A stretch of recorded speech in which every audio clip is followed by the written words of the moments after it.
Coming up on Cronkite News, local union is calling for better working conditions for its members in the Arizona cannabis industry. Plus, new studies show cancer is the leading cause for death among firefighters. We'll tell you what's behind it. And later, the countdown begins at Sky Harbor for the 2024 NCAA Men's Final Four. Cronkite News starts now.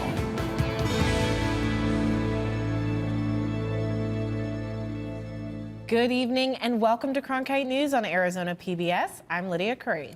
And I'm Jonah Krill. Thank you for joining us. The cannabis industry is big business here in Arizona. According to the Department of Revenue, the total tax revenue generated during the last fiscal year by the cannabis industry was more than $255 million. With this much profit, workers say they should be treated better. Reporter Madeline Jaskowiak was at a rally with local union leaders and politicians and explains what some workers are asking for. Today is 420, a day some call a marijuana holiday. Here at the UFCW 99 in downtown Phoenix, cannabis workers, elected leaders, and community members are calling for safer working conditions, full-time employment, a living wage, and dignity on the job for Arizona cannabis workers.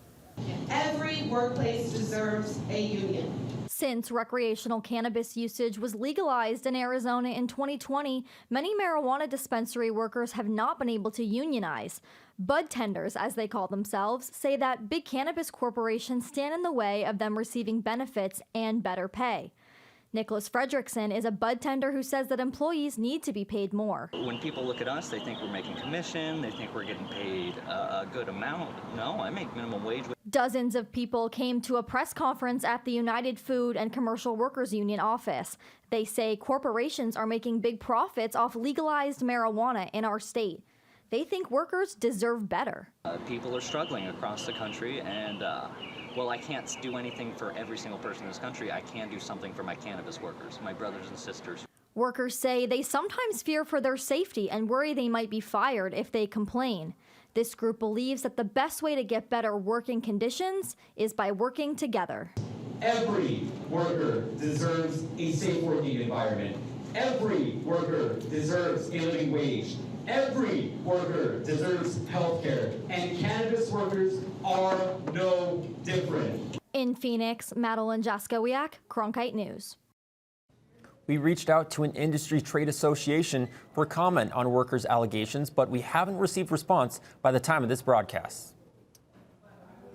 Tempe is hoping to follow the steps of the city of Mesa after they became the very first autism certified city in the U.S. That's right, Lydia. Reporter Valeria Rodriguez joins us now to share how the city of Tempe is pushing to become an overall more adaptive city. Valeria, what more can you tell us about this? Yeah, Jonah. So for individuals that have sensory needs, the color of the walls, types of lights in the buildings, or even loud noises around them can be quite overstimulating. The city of Tempe is hoping to become the second autism certified city in the country and hopes to help individuals with sensory needs. In 2020, 1 in 36 8-year-old children in the U.S. were identified with autism spectrum disorder in Arizona, an increase compared to 1 in 44 in 2018. According to the International Board of Credentialing and Education Continuing Standard, the city of Mesa became the first autism certified city in the U.S. in 2019. And now Tempe is hoping to become the second certified city and will be hoping to be getting its certification in January of 2024. The city of Tempe is a certified autism center in which 80% of the community-facing department staff had to complete a training. We have a representative from IBCCES travel out to the city of Tempe. We were very lucky to have their president, Meredith Teakin, come out to do the audits for us. And so what they do is they actually walk the space with us, and then they make recommendations for us to be a more inclusive, adaptable location. As seen here, the lighting is very minimal and there are no bright colors on the walls. This is where one of the many after-school and summer adaptive recreation programs are held for students that may have intellectual and developmental disabilities. We have a curriculum a curriculum we follow here with KidZone. It was developed by all of our site coordinators here, and it's very educational. So we have homework time that is included into that, but we also focus on STEM activities, nutrition activities. We have enrichment classes. We have the active games, physical education is very important to our program. So it's a wide variety of different activities we have every day. The next step for the city of Tempe to become an autism certified city would be for them to partner up with other entities in the city, like hotels, law enforcement, medical resources, and businesses. We do a lot to make sure that we have accommodations for individuals with intellectual and developmental disabilities. We really believe in taking that extra step so that families feel they can come here and travel to our city, be present in our city, and live in our city in a really inclusive space. In Tempe, Valeria Rodriguez, Cronkite News. Tempe leadership is also building 20 sensory kits that will be installed in all of the Tempe community centers. Valeria, thank you so much. We'll keep an eye on the installation of those kits, all right? The University of Arizona opened the Center for Firefighter Health Collaborative Research about 6 months ago. Cronkite News reporter Rachel Fortunato traveled to Tucson to get an inside look at the research.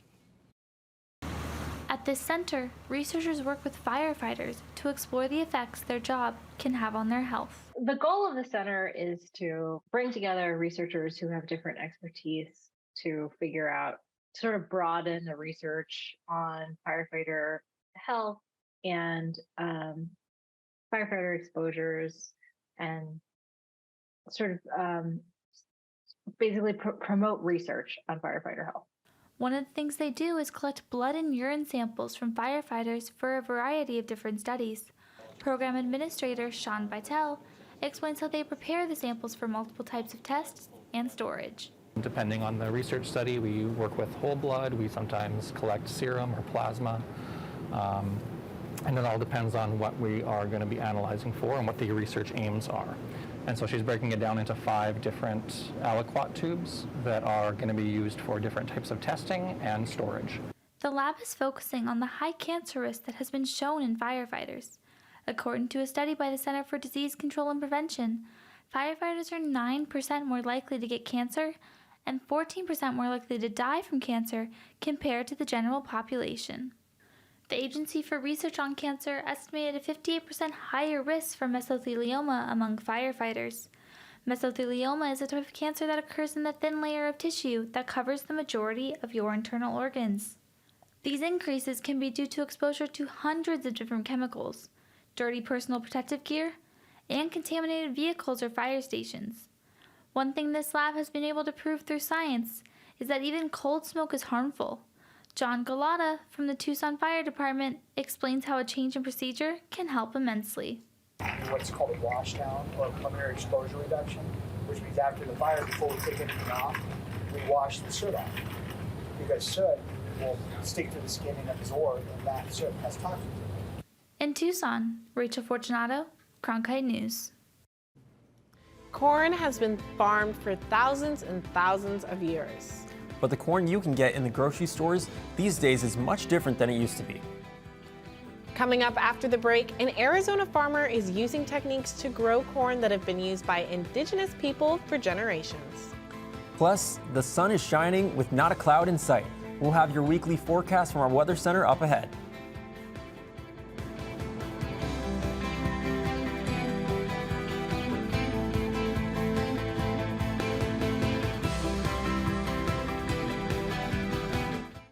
Help your child learn at home with PBS Kids. Together, explore reading, math and science, life lessons, and more right alongside your favorite characters on TV and anytime on the PBS Kids 24/7 channel. And we offer free resources to help with at-home learning. Visit pbskids.org for educational tips, lessons, and hands-on activities. Also, sign up to receive even more information by email. Discover lots of fun tools and ideas to keep your child engaged. Learn at home with PBS Kids. Did you know newsrooms today are looking for bilingual journalists? Cronkite Noticias prepares you to cover diverse communities.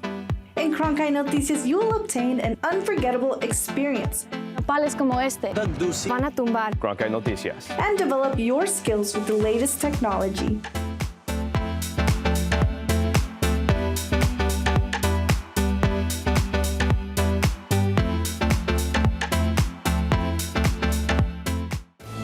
What you get from Washington Week that you will not get anywhere else are the best and the brightest reporters from different media companies, and they're able to have a real conversation. How do you think that so that people understand how power and politics impact their daily lives? Friday nights at 7 on Arizona PBS. Find out what's on Arizona PBS at azpbs.org/schedule. Drought has taken its toll on traditional and commercial crops. In fact, one Hopi farmer we spoke with says in the past 15 years, crops like corn and squash were especially hard hit. Reporter Sydney Whitty tells us the farmer's mission is to keep these dying crops alive with native techniques. I spoke with a farmer who's a member of the Hopi Nation who's trying to bring traditional Hopi corn back to the dining table, and not only for the health benefits, but also to bring his people closer to their culture. A group of educators turned students for the day hit the fields of Arcosanti in Mare, Arizona, to learn about how to sustain indigenous crops. I know a little bit of planting corn, but this is a really different technique. Michael Kututwat Johnson is a farmer and member of the Hopi tribe. Why it's important for us as Hopis to be farmers and to plant every year. He partnered with Arcosanti, a projected experimental town, and together they are using this acre of land to help keep his family's seed stock alive. We use these seeds and we use the products of these seeds, in a lot of our ceremonies, like to make rattles and to use white corn to make a prayer meal and things like that. And so they're just very important for us. This seed goes deeper than just becoming a plant. Once these seeds are planted and covered with dirt, it becomes Hopi sweet corn, what Michael calls their mother. Corn represents our mother.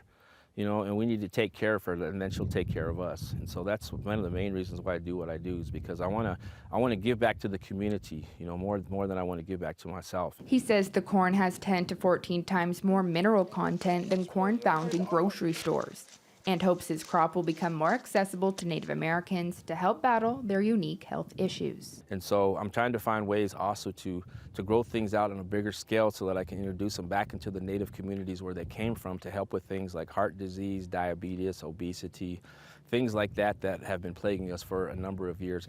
And teachers helping plant the corn want to spread the knowledge to their students so they can feel connected to their culture and learn where it came from. And I always tell my kids, there was no Bashas', Walmart, Fry's nearby a long time ago. Everything was, grown, planted, and harvested by the people. If the corn grows successfully at Arcosanti, Johnson plans to go back home and distribute it to the community, while some of it will be used for another grow out. In the newsroom, Sydney Whitty, Cronkite News.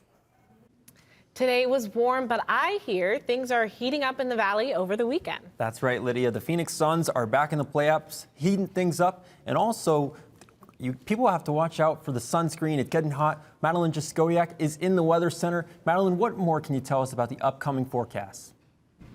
Yeah, Jonah, we all need to make sure we're wearing sunscreen this week and next week. But first, our Thursday evening, 84 degrees at 6 p.m., dropping to 74 by 10 p.m. A very comfortable, nice, warm evening for us.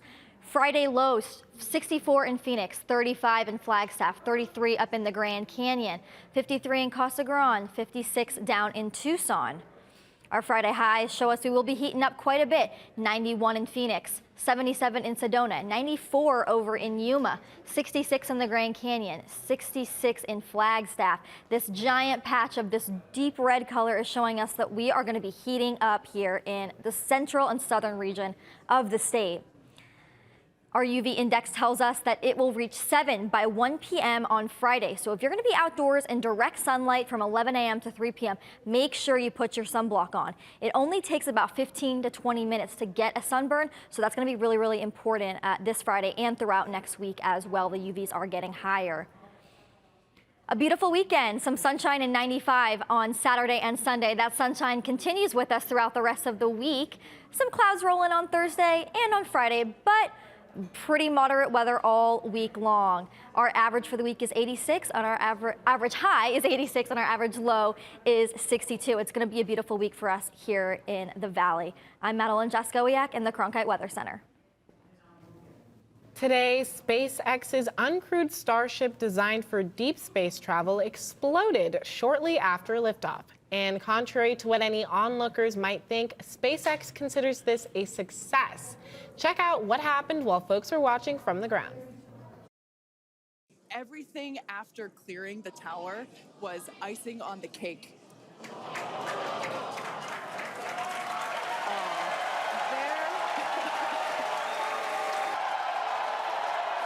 Learning from your mistakes is important, even for this $100 billion company. One space expert tells CNN the whole point of a rocket test is to find out what works and what doesn't. Thankfully, no one was hurt or injured in the explosion. But will this rocket be able to take people to the moon by 2025 as planned? The next test flight hasn't been announced yet. I'm John Busker. Coming up after the break, I'll have your Cronkite Sports Report. The Suns are in LA for Game 3 of their playoff series. We'll hear from Coach Monty Williams about the tough competition they face.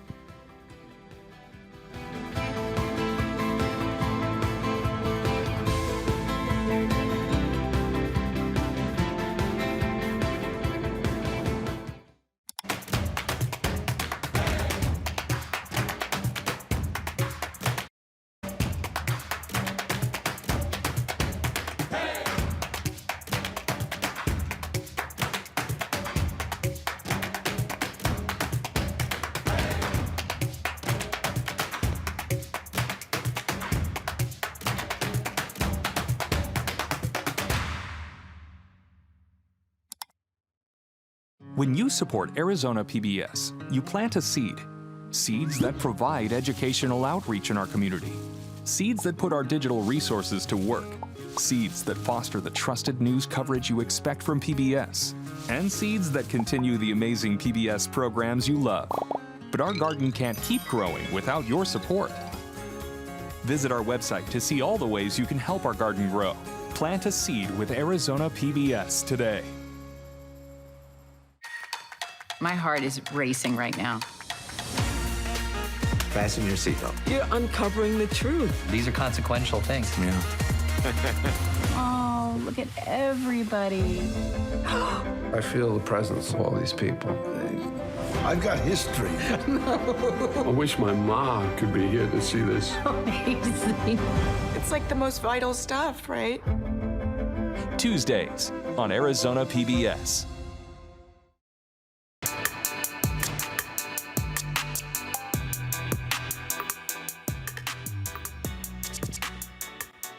Welcome to the Cronkite Sports Report. I'm John Busker. The Scott Foster curse is over. After a convincing 123-109 win, Chris Paul's 13-game losing streak with Foster as an official has ended. The Suns are away for Game 3 of their playoff series as the Clippers host them in Los Angeles. After a slow start in the first half with Kawhi Leonard shooting well again, the Suns came back firing in the third quarter, taking the lead, and they never looked back. Devin Booker had a standout performance with 38 points, and Torrey Craig pitched in with 5 three-pointers. Monty Williams talked about the intensity of the series and how there is much more at stake than in the regular season. I mean, I would couple that with the desperation that full complement of players is playing with, too. So it does bring a level of stress to the game in certain situations that we probably didn't see during the season. This is the first time we've seen a really good team with high-level players playing every possession like it's their last. Notably, Kawhi Leonard has been ruled out for tonight's game with a sprained right knee. His status is up in the air for Game 4. Don't make the moment bigger than it is. That's the motto for the girls at Willow Canyon High School, who are trying to repeat as softball state champions. Sports reporter Aviana Hapez has more on the story. The Willow Canyon High School softball team have been queens of the diamond for the past 2 seasons as back-to-back 5A state champions. And this year, the Wildcats are going for a three-peat. I definitely feel like we do have a target on our back. Ever since we won the first one, it's been kind of like, oh, we're the team to beat, because we have gone back-to-back and we've lost 2-3 games in the past 2 seasons. So it's just everyone wants to beat us because we're like the top team. This year's team is led by All-State senior pitcher Marissa McCann, who is set to play at Missouri next season. Head coach Donnie Tizano's team has been so dominant, they've won more than half their games by at least 10 runs. Power, we run the bases really well, we defend really well. So it's, even when you do get the ball put in play, we catch it pretty well and we make really good decisions with it. With 7 college commits, there's no doubt that this team is littered with talent. However, the secret to their success isn't necessarily how they play, but rather what they say. To state, we always say don't make the moment bigger than it is. And that's really important for us, like when the crowd gets super loud and the other dugout is just so hype, like don't make the moment bigger than it is. Like we've played softball for so long and like that's what we're here for, so just go down the field, take care of business like we know how. Just like they've done the last 2 years. From Surprise, Arizona, Aviana Hoppus, Cronkite Sports. Time is ticking as the countdown begins for Phoenix to host the 2024 Men's Final Four. Sports reporter Ana de la Cruz was at the Sky Harbor Airport today for the unveiling of the clock. It's the final countdown. Nope, it's only just begun. Here at Phoenix Sky Harbor International Airport, the local organizing committee just unveiled the countdown clock for the 2024 NCAA Men's Final Four tournament. It's only the second time that Arizona has hosted the prestigious event. We were here in 2017, and it's really the second time it's been west since 1995 when it was in Seattle. Last time the event made its way through the valley, the attendance was north of 150,000 plus fans, which is the second highest in Final Four history. Arizona State is thrilled and grateful for the opportunity to serve as a host institution. Arizona is no stranger to hosting events. This year, Arizona was home to Super Bowl 57, the Waste Management Phoenix Open, which they host every year, and in 2026, Arizona will be hosting the 2026 NCAA Women's Final Four tournament in the heart of downtown Phoenix, the Footprint Center.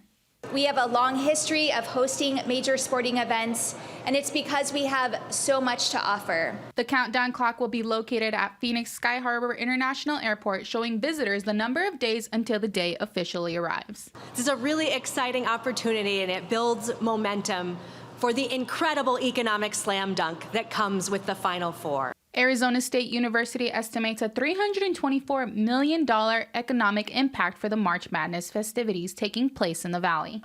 The countdown officially begins now. Only 352 more days. In Phoenix, Ana de la Cruz, Cronkite Sports.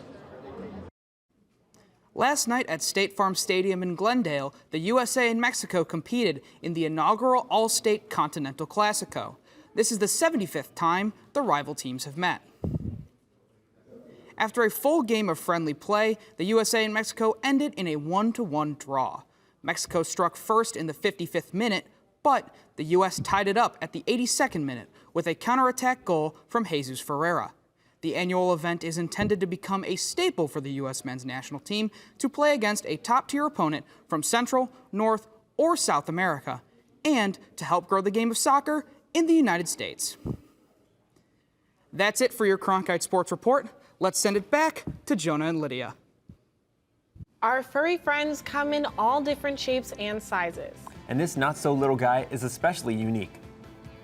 The normal weight of a feline friend is around 20 pounds. Can you guess how much this guy weighs? After the break, we'll have more on this cute kitty's adoption story. And that's the way it is. Monday, September. Newscasting has changed a lot since the time of Walter Cronkite. That's why here at the Walter Cronkite School of Journalism, you can learn the studio production skills of today in real time. Whether you want to work audio, direct, technical direct, design graphics, or you can even run the floor. It's all part of the Television Production and Graphics Lab here at the Walter Cronkite School of Journalism. We're going on in 3, 2... Did you know newsrooms today are looking for bilingual journalists? Cronkite Noticias prepares you to cover diverse communities. In Cronkite Noticias, you will obtain an unforgettable experience. Pales como este van a tumbar. Cronkite Noticias. And develop your skills with the latest technology.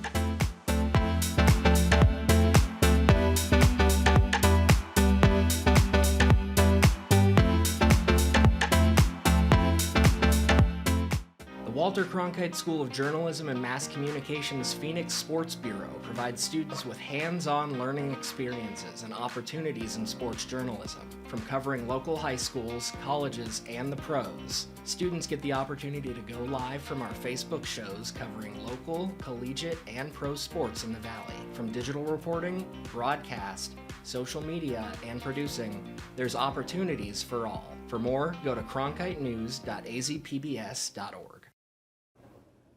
Welcome back here on Cronkite News. Now, Lydia, typically cats shouldn't weigh more than 15 to 20 pounds, and even then, that's still a little heavy. Yes, and a shelter cat named Patches in Virginia weighed in at 42 pounds. According to Richmond Animal Care and Control, Patches is in healthy condition after blood work and doesn't have any thyroid issues or diabetes. He is set to start his weight loss journey.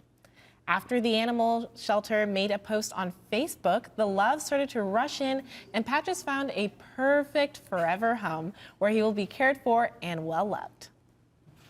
Lydia, that was a great pun to close it out. We want to thank you for joining us here on Cronkite News tonight. For top Arizona stories anytime, go to cronkitenews.azpbs.org.